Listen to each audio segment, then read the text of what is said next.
रुक्मणी संग विवाह उनका। फिर सत्यभामा, जामवंती, कालिंदी, मित्रविंदा, नागनजति, सत्या, लक्ष्मणा, ये भगवान की पटरानियों के नाम है। सत्या, नागनजति, मित्रविंदा, एक नरकासुर की कैद में 16 सहस्त्र सुकुमारियां, तरुणियां, युवतियां, किशोरियां, एक मूढ़ जड़ शठ एक निशाचर के यहाँ अचानक ही लगता हमारी बेटी कहाँ गई, कन्याएं कहाँ गई, युवतियां कहाँ गई, तरुणियां कहाँ गई। एक ऐसा कोई दुष्ट था जो युवतियों को, तरुणियों को, किशोरियों को अपहृत करके ले जाता। लोग बिलखते रह जाते, हमारी बेटी कहाँ गई, युवती हमारी बेटी कहाँ गई, हमारी कुमारियां, तरुणियां, नगर की किशोरियां। वो छिपकर आता, अनायासी आता, वेश बदलकर अपने सैन्य दल को लेकर, और उसने ऐसे 16 सहस्त्र सुकुमारी, तरुणी, युवती, किशोरियों का अपहरण कर अपने कारागृह में बंद किया हुआ था।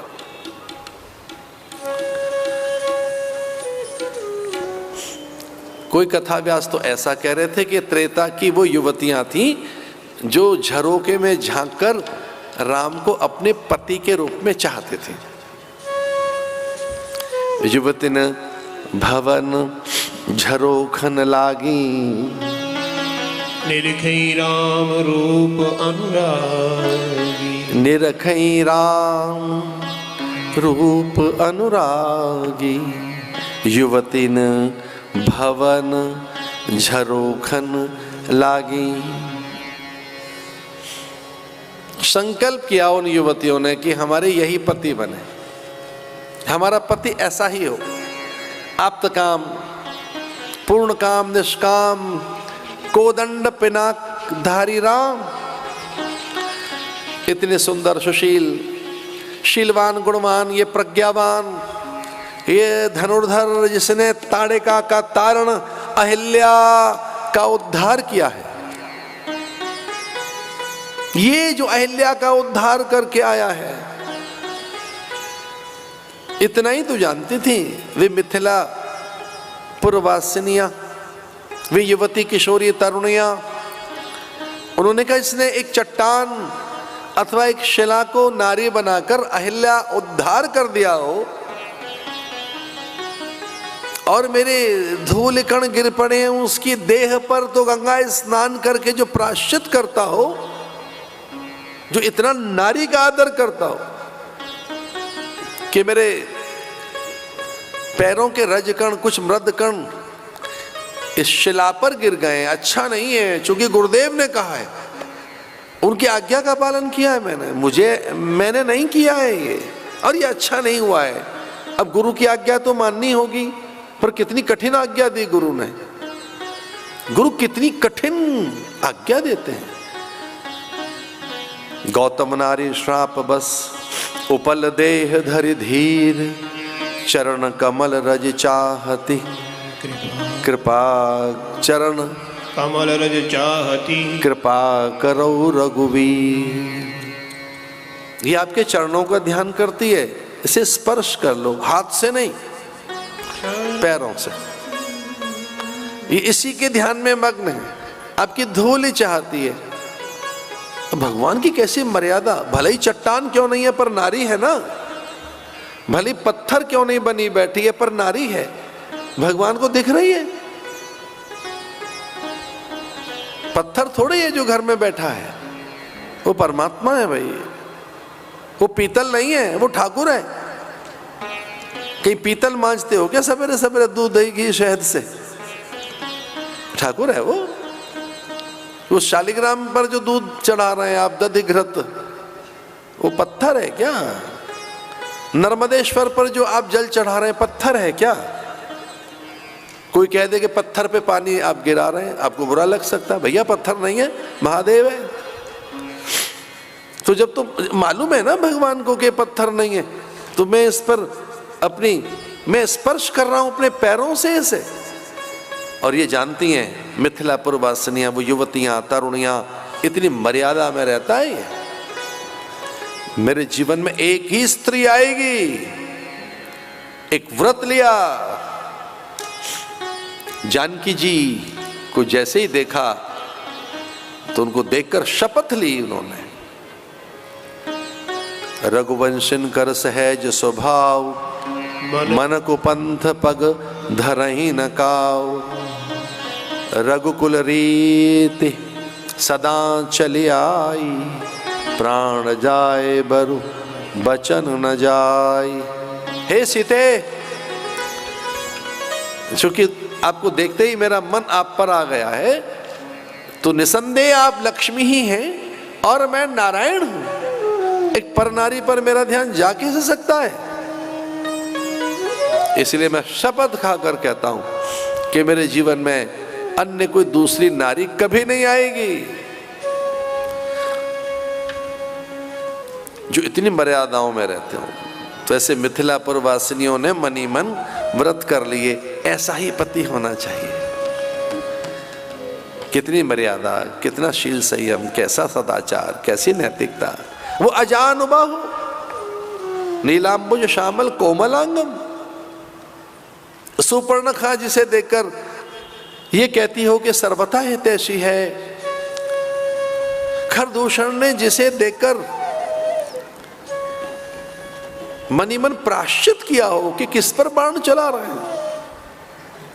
कुंभकर्ण ने निद्रा त्याग करके ये कहा हो रावण से, अरे मूर्ख, तू जगदम्बा का हरण कर लाया, वह जगतपति है, जगन्यंता है, वो परात्पर ब्रह्म स्वयं भगवान श्री राम है, तू किससे वैर ठान रहा है? वो स्वयं राम है। और स्वयं रावण भी राम का स्मरण करके यही कहता हो, तामस तन साधन कछु नाही, प्रीतन पद सरोज, तामस तन साधन कछु नाही। राम का स्मरण करते ही सुपर्णखा ने यही तो कहा था कि बड़ा सुजान है, बड़ा सुंदर सा है, एक सुकुमार है, अद्भुत है, उदात्त मोहनी अकल्पनीय है। ऐसा उत्कृष्ट चरित्र मैंने तो नहीं देखा भैया। तो रावण फटकार लगाकर कह रहा था, शत्रु के गुणानुवाद गा रही है या क्या कर रही है? जिस तरह ये दशा कर दी हो और अभी भी तो उसके गीत गा रही है। संगनार सुकुमार सुहाई। अरे शत्रु भी राम का ध्यान करे तो गीत गाने लगे, गुनगुनाने लगे। ये राम है ही ऐसा। हम भोर से दोपहर शाम रात और करते क्या है भारत के लोग? हम भारत के प्राणियों की तो प्रभात का पहला स्वर ही राम है, राम राम जी। हम तो राम राम ही कहने वाले प्राणी हैं। तो ये मिथिलापुर वासिनियां कहने लगी कि राम जैसा ही पति हो, उसके लिए कितने व्रत, नियम, उपवास, कष्ट साध्य व्रत अनुष्ठान सब करने को तैयार हैं। और उन्होंने राम के सामने राम को ही देखकर उन्हें ही भजना चाहा और राम से कहा कि तेरा व्रत कभी अधूरा नहीं रहता।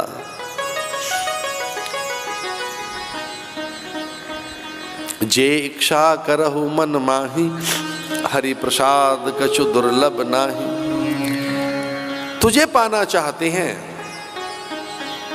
ऐसा सर्वोत्तम उत्तम अजान बाहु नरवीर नरोत्तम पुरुषोत्तम,